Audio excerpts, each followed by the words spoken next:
Bonjour. Franchement, ça m'attriste d'avoir parfois raison. Mais vous voyez, quand le 20 juillet, Gabriel Attal devient le ministre de l'Éducation nationale, son verbe, son aisance en communication me fait peur. Et je me dis, est-ce que l'Éducation nationale ne sera pas le tremplin?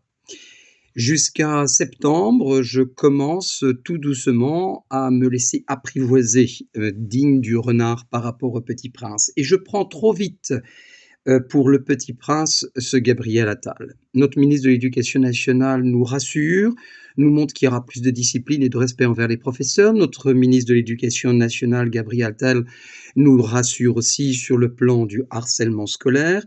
Et puis, présente le brevet des collèges comme un bon examen, nous présente un lycée avec une terminale plus sérieuse, plus d'alternance, et tout cela va être retoqué d'une manière spectaculaire, mais complètement discrète, par le conseil consultatif de Gabriel Attal qu'il préside. De qui s'agit-il? Le Conseil supérieur de l'éducation nationale. Eh bien, il est présidé par ce ministre chargé de l'éducation nationale et il a tout simplement la mission d'être une instance consultative appelée à émettre des avis sur des objectifs et le fonctionnement du service public de l'éducation, les règlements relatifs aux programmes, aux examens, à la délivrance des diplômes et de la scolarité, et les questions intéressant les établissements d'enseignement privé et même du personnel du privé sous contrat, et puis enfin toutes les questions d'intérêt national concernant l'enseignement ou l'éducation, en parlant également du hors contrat. Et là, le ministre de l'Éducation nationale, le 8 janvier 2024, est totalement, à 50% des voix, totalement retoqué dans toutes ses propositions. Mais voilà, ça ne fera pas de bruit parce que le 9 janvier, il est promu Premier ministre. Puis après, on veut en parler, dire que finalement ces belles réformes sont retoquées parce que il y a une profonde considération de la part des membres consultatifs de revérifier les choses.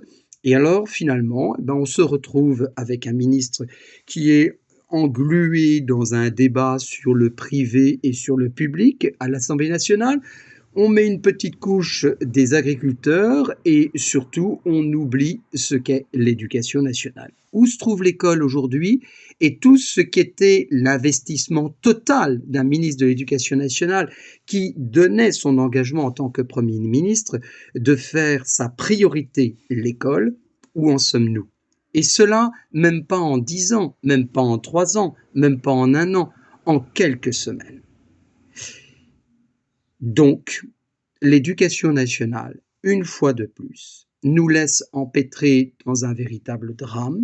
Elle s'est amusée pour des intérêts tout simplement politiques à soulever de vraies questions, à nous mettre en valeur sur le plan médiatique. Et puis maintenant, on se débrouille tout seul, une fois de plus, abandonné de la gauche, de la droite, des instances exécutives.